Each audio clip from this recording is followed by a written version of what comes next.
আজকে মূলত আমরা একটা মজার টেকনিক দেখব। টেকনিকটা হচ্ছে কি, তোমার একটি সরলরেখার সমান্তরাল সরলরেখা এবং প্লাস আর লম্ব সরলরেখা কিভাবে নির্ণয় করতে হয়। আচ্ছা, মনে করো ax কত প্লাস by প্লাস কত c ইকুয়াল কত 0। এই একটা সরলরেখা, এই সরলরেখা বলতে সমান্তরাল সরলরেখা প্লাস কি লম্ব সরলরেখা কি হবে তা নির্ণয় করতে বলছি। এই একটা যে কোনো একটা সরলরেখা যদি হয়ে থাকে তাহলে তার সমান্তরাল কি সমান্তরাল সরলরেখা হবে। সমান্তরাল সরলরেখা কি হবে দেখো, ax প্লাস bx মানে x এর সহগগুলো ঠিক রাখবা। ax প্লাস কত by, এইখানে যে কনস্ট্যান্ট আছে এই কনস্ট্যান্টটা তুমি চেঞ্জ করে দিবা, নতুন একটা কনস্ট্যান্ট আনবা, ঠিক আছে, ইকুয়াল কত 0।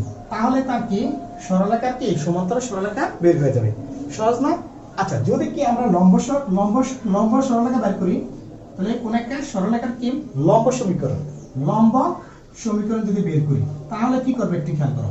তাহলে আমরা যে জিনিসটা করব, এখানে x এর সহগটা y এর কাছে যাবে, y এর সহগটা কি x এর কাছে আসবে। তাহলে কি বুঝতেছি, b অফ x আর কি এটা যাবে কি y এর কাছে, তাহলে a অফ কত y প্লাস নতুন একটা কনস্ট্যান্ট আসবে। তার মানে লম্ব সরলরেখার ক্ষেত্রে x এর সহগগুলো ট্রান্সফার হবে নাকি, x এর গুলো y এর কাছে, y এর গুলো x এর কাছে, প্লাস নতুন একটা কনস্ট্যান্ট আসবে। আরেকটা জিনিস সেটা হচ্ছে কি, এখানে x আর y মাঝখানে যে চিহ্নটা থাকবে সেই চিহ্নটার কি বিপরীত চিহ্ন আমরা কি বসাবো, প্লাস থাকলে মাইনাস, মাইনাস থাকলে কি প্লাস। তাহলে এখানে আছে প্লাস, এই কারণে আমরা দিলাম কি মাইনাস, ইকুয়াল কত 0। এটা হচ্ছে তার কি লম্ব সরলরেখার কি সমীকরণ। অনেক সোজা না? আশা করি ক্লাসটা বুঝতে পারছি।